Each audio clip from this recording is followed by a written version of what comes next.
యెషయా ప్రవచన గ్రంథం 43వ అధ్యాయం మొదటి వాక్యం చదవండి. యెషయా ప్రవచన గ్రంథం 43:1.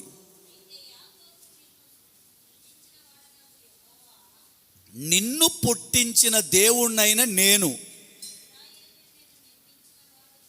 నిన్ను నిర్మించిన దేవుడు ఇలాగూ సెలవిచ్చుచున్నాడు,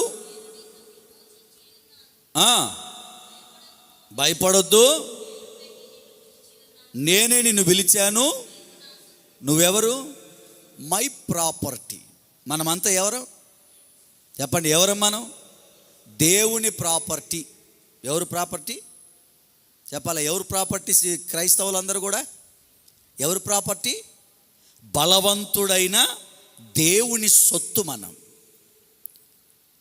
ఆయన అంటున్నాడు, భయపడమాకు, నీవు నా సొత్తు, నీ మీద ఈగ వాలకుండా నేను కాపాడుకోగలను,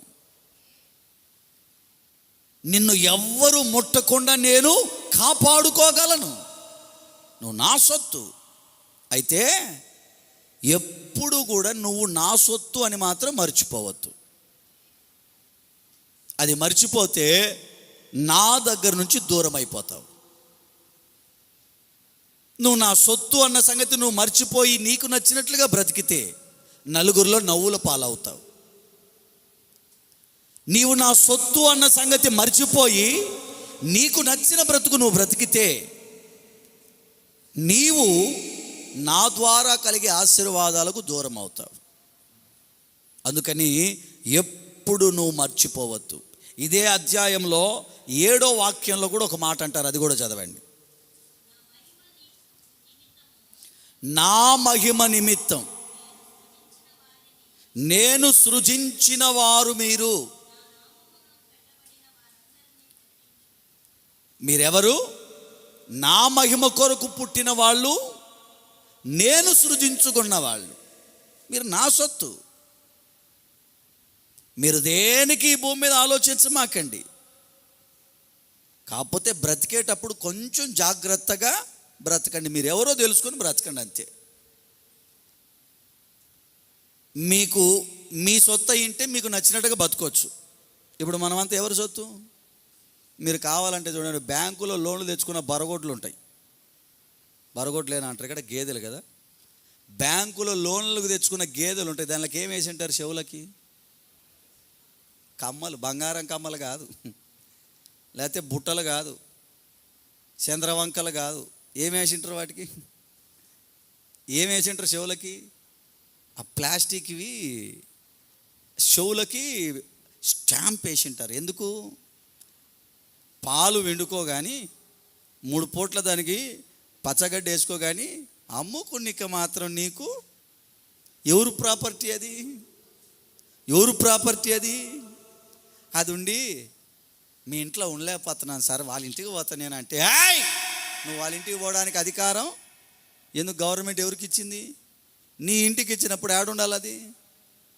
నీ ఇంట్లోనే నాకు ఈ ఊరు నచ్చట్లేదు, నేను వేరే ఊరికి పోతా అంటే గవర్నమెంట్ ఏ ఊరికి ఇచ్చిందో, ఏ ఇంటికి ఇచ్చిందో ఆ ఇంట్లోనే ఆ బరగొడ్డు, ఆ గేదె అక్కడే ఉండాలి. ఎవరు సొత్తది?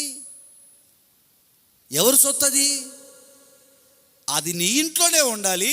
దాని ద్వారా నీ జీవనం జరగాలి, అది నీ ద్వారా పోషించబడాలి. కానీ అది గవర్నమెంట్ సొత్తు. ఎవరి సొత్తు అండి? చెప్పాలి, ఎవరి సొత్తు? ఇప్పుడు గవర్నమెంట్ ఇచ్చిన స్థలాలు కూడా ఎట్లాంటివి చెప్పనా? ఇట్లాంటివే. నిజంగా మీకు ఒక మాట చెప్పాలి. తెలివి ఉంటుందో మరి తెలివి ఉండదో నాకు తెలియదు, కానీ ఎట్ట తీసుకుంటున్నారో కానీ ఒక్కరన్న ఈ నాయకులు అనేటోళ్ళు పేద ప్రజల తరపున ఎవడూ చక్కగా మాట్లాడట్లా. మా పేద ప్రజలకి గవర్నమెంట్ స్థలం ఇవ్వు అని అడుగుతున్నారే తప్ప, ప్రైవేట్ ల్యాండ్లు ఇవ్వండి అయ్యా, మాకు మీ స్థలాలు ఎందుకని ఒక్కరు అడగట్లా. ఎందుకు? ఆ ఇచ్చారనుకో, సెంట్ అయినా కానీ నువ్వు రాజులాగా బతుకుతావు.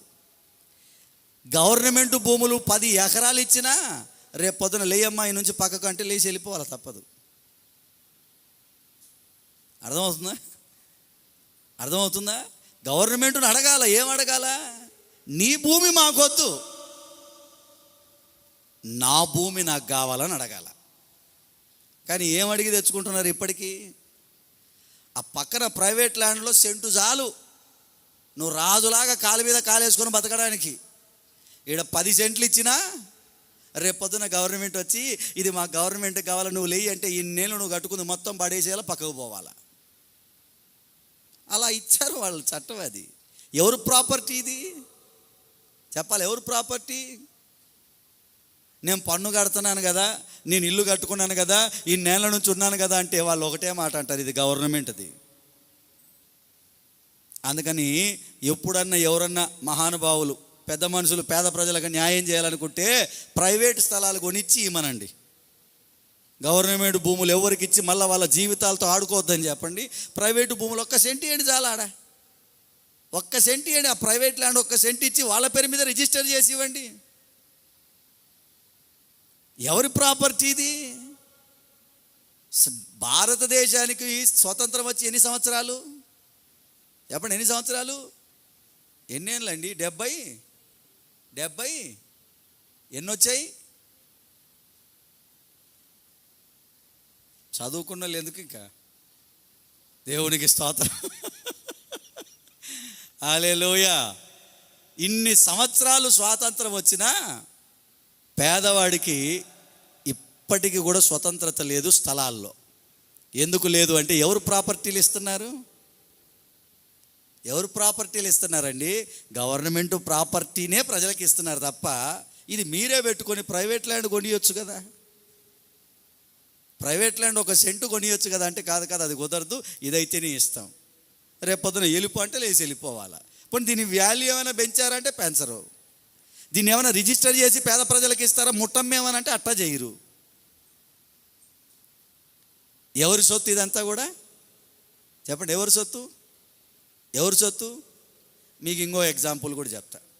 మనం రైల్వే భూమిలో నుంచి ఇట్లా వస్తున్నాం కదా, ఆడ చాలా ఇనప మొక్కలు అన్నీ పడేసి ఉంటారు. ఎవరికన్నా ధైర్యం ఉందా రైల్వే సొమ్మును పట్టుకుపోయి చేసుకోవడానికి? ఎవరికన్నా ధైర్యం ఉందా? ఉండదు. ఎందుకని? అది సెంట్రల్ గవర్నమెంట్ ప్రాపర్టీ. దాన్ని ఎవరన్నా ముట్టుకొని పిచ్చి వేసేస్తే తీసుకుపోయి జైల్లో పడేస్తారు. ఎక్కడ పడేస్తారు? అది ఎవరు ప్రాపర్టీ? ఎవరు ప్రాపర్టీ? ఆ ఇనుముండి మనం పోతా ఉంటే అలా ఏంటి పోతున్నావేంటి, నేను ఇనుమును ఖాళీ ఉన్నా, నన్ను తీసుకుపోయి వాడుకో, నన్ను తీసుకుపోయి. ఇనుము నిన్ను పిలిచింది అనుకో, ఇనుము నిన్ను పిలిచింది అనుకో, నువ్వు దాన్ని తీసుకొచ్చుకున్నావు అనుకో, అది మళ్ళీ తిరిగి ఆడనే ఉంటుంది పోయి. కానీ నువ్వేడుంటావు? నిన్ను తీసుకెళ్ళి మళ్ళీ ఆడేస్తారు. మనం ఎవరి సొత్తు? ఎవరి సొత్తు? దేవుని సొత్తు. ఈ భూమి మీద ఎలా పడితే అలా బ్రతకడానికి అవకాశం లేదు. మనం దేవుని కొరకు మాత్రమే బ్రతకాలి.